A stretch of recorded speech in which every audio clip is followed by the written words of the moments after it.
So I've always been pretty tall. Here's me standing next to all my siblings, okay? I'm probably like 10 years old in this. As you can see, there's a significant gap between us, and I'm almost as tall as Tigger.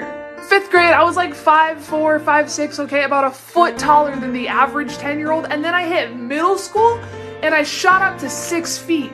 And you know, when you grow that quickly and then all your friends don't, okay, you sort of develop like a hunch slouch thing, okay, to talk to everybody. So naturally, my posture is awful. Honestly, rather have a short dick man than a curved ass bitch. So I bought this fucking thing.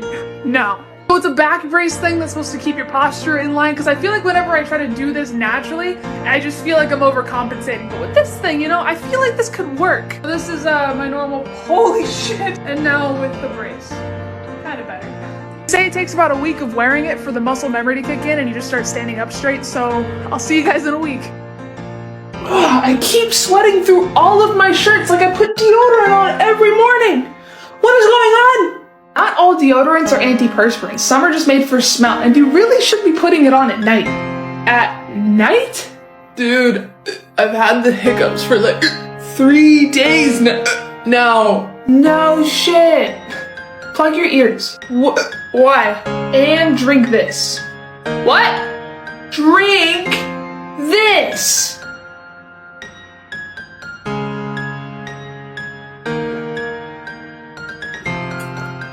Are they gone?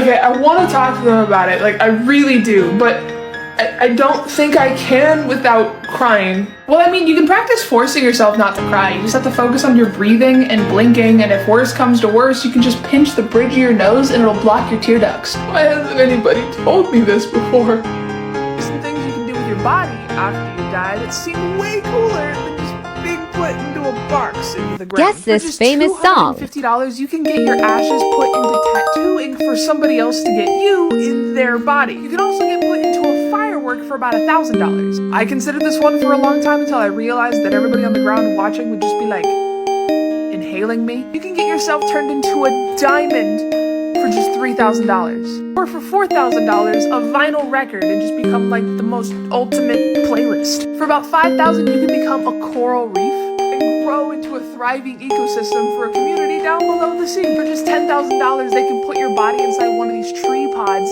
and you can grow into a tree. My personal favorite is the $12,000 option of getting your ashes sent to the moon. Before you're like, no, Jayus, that's too expensive. Just remember that the average cost of a funeral is $9,000. Did you know that the way you sleep can tell a lot about your personality? The fetal position. Many people, including myself, sleep this way because it offers a sense of safety. Those who favor curling up like a baby tend to be really sensitive but project a tough exterior.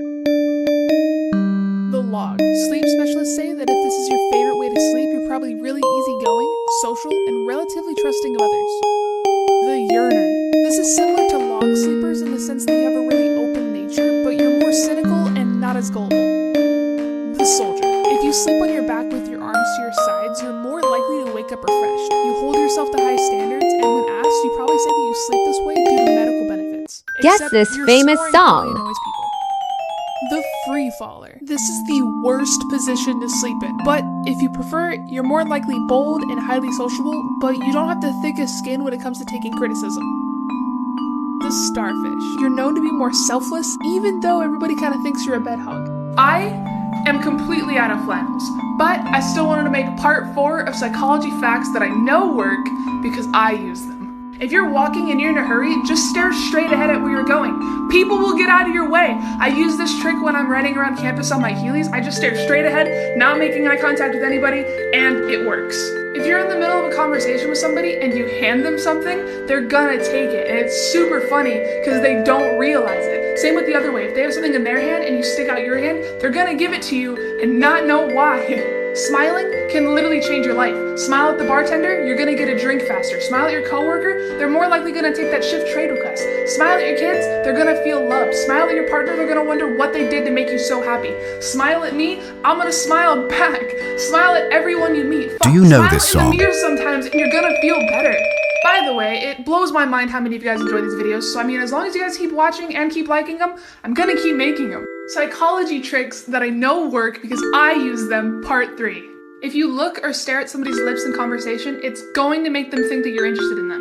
But if you look at their forehead, it's going to make them feel really intimidated and really uneasy. Please use these wisely. Don't go around making people feel weird for no reason. So, I'm not saying that it's okay to lie, because it's not.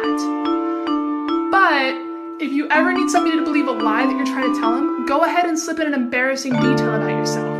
This will work every time, as long as you say it with confidence and the lie's believable in the first place. This last one I use in customer service all the time. If you made a mistake or something's taking a really long time, do not apologize or say, "I'm sorry," to the customer. Instead, thank them and say something along the lines of like, "Thank you for your patience." This takes the focus off the error that happened and then puts praise on them for even Now having you know to what put up song with this you, is, right? Which usually puts them in a better mood than just saying, Yes, "I'm this song. sorry." Part 4 coming soon. We really survived the whole pandemic just for the universe to dangle a potential world war in our face. Think fast. Oh man, you gotta get better at dodging that ball if you even want to consider dodging a draft. Alright, here's the game plan. You could run away to Canada. I don't think they want you. You could pretend to have bad eyesight. It's kind of messed up. Or bone spurs. I don't know what that is, but I do know that's how Trump got out of Vietnam. But I don't think you have enough money to make that lie work. You could do a classic, break your legs. It's a temporary fix unless you just keep breaking your legs, which is suspicious. Okay, hear me out. Cut off your toes. It's extreme, I'm sorry. You could go to college. They can't draft you if you're in school. It's a temporary fix though. You could get married and have a bunch of kids. It's kind of extreme and it's not even a guarantee. I'd say cut off your dick and become a woman, but that seems insensitive. And I have a feeling that the next draft is gonna include women because, you know, equality, so... Be gay. The military can't stand gay people, just be gay! Let's say you have a crush on somebody. You're flirting a little bit, maybe even dating, but you're not quite sure if they're all that into you. Buckle up because they're about to be. You're on FaceTime with them. Congratulations, I'm assuming you're at home, you're in your normal clothes, okay? In the middle of the conversation, be like, "Oh, it's getting late, I gotta put on my Do you pajamas know now." this song? You walk out of frame. They don't get a show, and when you're changing, you just happen to throw your shirt across the frame. You throw your pants, you throw your hoodie, you throw your whatever, okay? You're gonna be able to see their reaction on screen. They're not gonna say anything because you didn't do anything, but they're gonna be thinking some things. Pretend that there's something in your eye, okay? It hurts really bad, you can't get it out, you need their help. Depending on the height difference, they're gonna be looking up at you, trying to figure out what's causing you pain. You're gonna be looking down at them, or vice versa. And all you have to do is smile, and they're gonna be like, "What?" And you have to be like, "I just really like you looking up or down at me." I would get butterflies. This one really only works if you're a girl going for a guy, or girl for girl, or guy for guy. It doesn't really work guy for girl. Okay, you're gonna be in a conversation with them, standing across from them. You're gonna have something in your hand. Doesn't matter what it is, phone, wallet, chapstick, I don't care.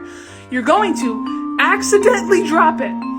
When you go down, you're going to grab their thigh for balance. And before you come back up, you're gonna look back up at them and be like, "Ah, my bad," and get back up and go back to the conversation as if nothing happened. They're going to explode!